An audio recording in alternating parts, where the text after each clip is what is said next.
Hello everyone, রোগীরা যখন আক্কেল দাঁতের ব্যথা নিয়ে আমাদের কাছে আসেন, দেখা যায় কোনো ক্ষেত্রে আমরা আক্কেল দাঁতকে তুলে ফেলি। আবার হয়তোবা আপনারা এটা জানেন না, কিছু ক্ষেত্রে কিন্তু আমরা আক্কেল দাঁত রেখেই ওই দাঁতের চিকিৎসা করা সম্ভব। সো আজকে আপনাদের সাথে কি সমস্যায় আমরা আক্কেল দাঁতের কোন চিকিৎসা দিয়ে থাকি সেই বিষয়ে আপনাদেরকে একটু তথ্য দেওয়ার চেষ্টা করব। দেখা যায় অনেক রোগী আমাদের কাছে আসেন, রোগীর আক্কেল দাঁতে বারবার ব্যথা হয় বা প্রায় সময় দেখা যায় যে রোগীর গাল ফুলে যায় এবং অনেক সময় দেখা যায় যে প্রচণ্ড ব্যথার কারণে আমাদের জ্বর পর্যন্ত লক হয়ে যায়। এরকম যদি সমস্যার সম্মুখীন হয় রোগীরা, সেক্ষেত্রে আমরা কিন্তু সরাসরি রোগীদেরকে আক্কেল দাঁতকে তুলে ফেলার জন্য অ্যাডভাইস করি। এখন কোন ক্ষেত্রে আক্কেল দাঁত না তুলে আমরা রোগীদের চিকিৎসা দিয়ে থাকি এ বিষয়ে আপনাদেরকে একটু বলে দিই।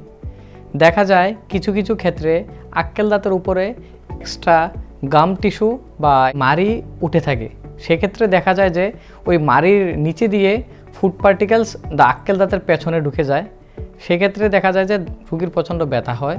এরকম যদি কারোর কন্ডিশন হয়ে থাকে, সেক্ষেত্রে আমরা লেজারের মাধ্যমে ওই আক্কেল দাঁতের বাড়তি মাড়িকে কেটে দিই এবং সেক্ষেত্রে দেখা যায় যে রোগীরা আক্কেল দাঁতের সমস্যা থেকে মুক্তি পেয়ে যায়। এবং কিছু ক্ষেত্রে দেখা যায় আক্কেল দাঁত আমাদের চোয়ালের নার্ভের খুব কাছাকাছি স্থানে ওঠে।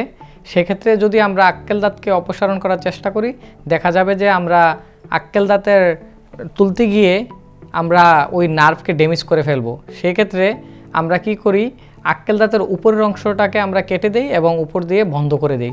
সেক্ষেত্রে দেখা যায় রোগীরা খুব আরাম পেয়ে যায় এবং ভবিষ্যতে সমস্যা হয় না। এই ট্রিটমেন্টকে আমরা করুনেক্টমি বলি। এখন আমাদের মধ্যে অনেকেরই একটা মিথ্যে ধারণা আক্কেল দাঁত সম্পর্কে রয়েছে, যেমন আক্কেল দাঁত তোলার পর নাকি আমাদের আক্কেল চলে যায়। আসলে আক্কেল দাঁত দেখা যায় আমাদের মুখে 18 থেকে 22 বছর বয়সে ওঠে, আর এ বয়সেই কিন্তু আমাদের আক্কেল বা জ্ঞান আসতে শুরু করে। তার জন্যই আসলে এই দাঁতটাকে আক্কেল দাঁত বলা হয়। আর এই দাঁত তুললে আপনার কোনো জ্ঞান বা আপনার আক্কেল চলে যাবে এরকম কোনো কিছু মেডিকেল সায়েন্সে নেই।